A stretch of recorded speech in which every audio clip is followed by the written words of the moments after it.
Olá pessoal, tudo bom? Vamos continuar conversando sobre Karl Marx na nosso diálogo, filosófico de hoje. Nós vimos no diálogo passado, falamos sobre as críticas que o filósofo, historiador, sociólogo Karl Marx fez críticas relacionadas a um outro filósofo, o filósofo alemão Friedrich Hegel.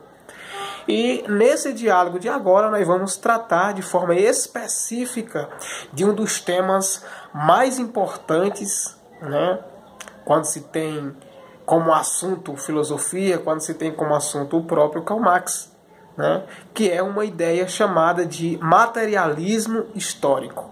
O que é que vem a ser materialismo histórico?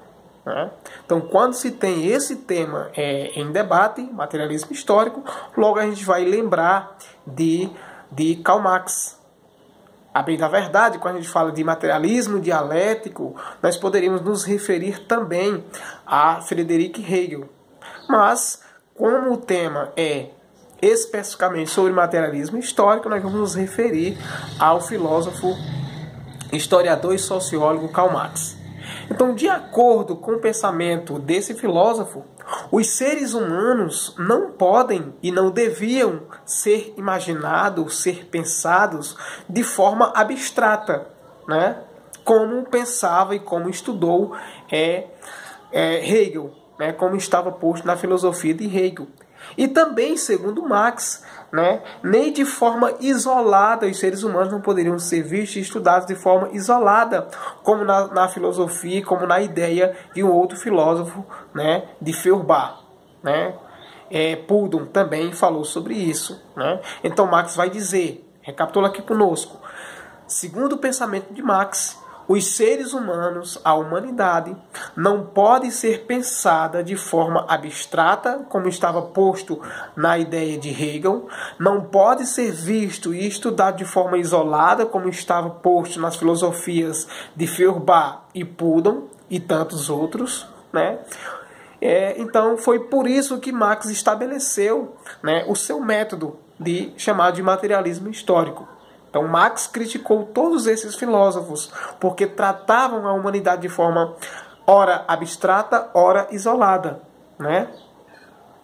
Então para Marx não existe o indivíduo formado fora das relações sociais. O que é isso, Nicolau?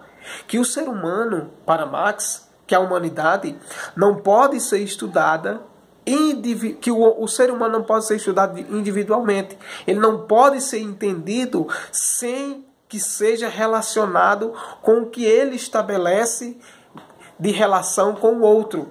Ou seja, para Marx, o indivíduo não funciona fora das relações sociais. Fora de uma relação que estabelece com o outro, fora da relação que se estabelece com o objeto de estudo, por exemplo. Tá bom? Então, não existe o indivíduo fora das relações sociais, para Marx.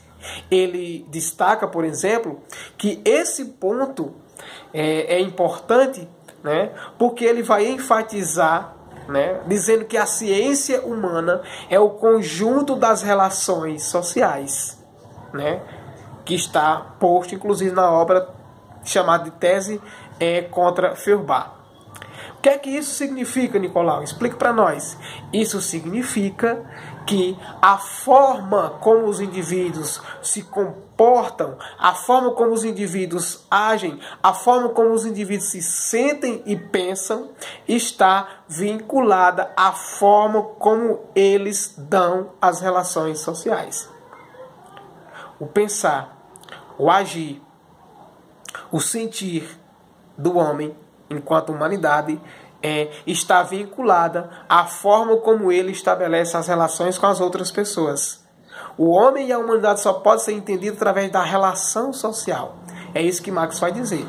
E essas relações sociais, por outro lado, são determinadas pela forma de produção da vida material. Ou seja, pela maneira como os seres humanos trabalham e produzem os meios necessários para a sua subsistência.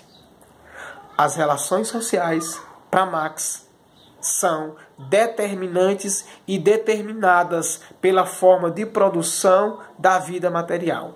Isso significa dizer, né, que é a maneira como os homens trabalham, homem enquanto humanidade, e produz os seus meios de subsistência.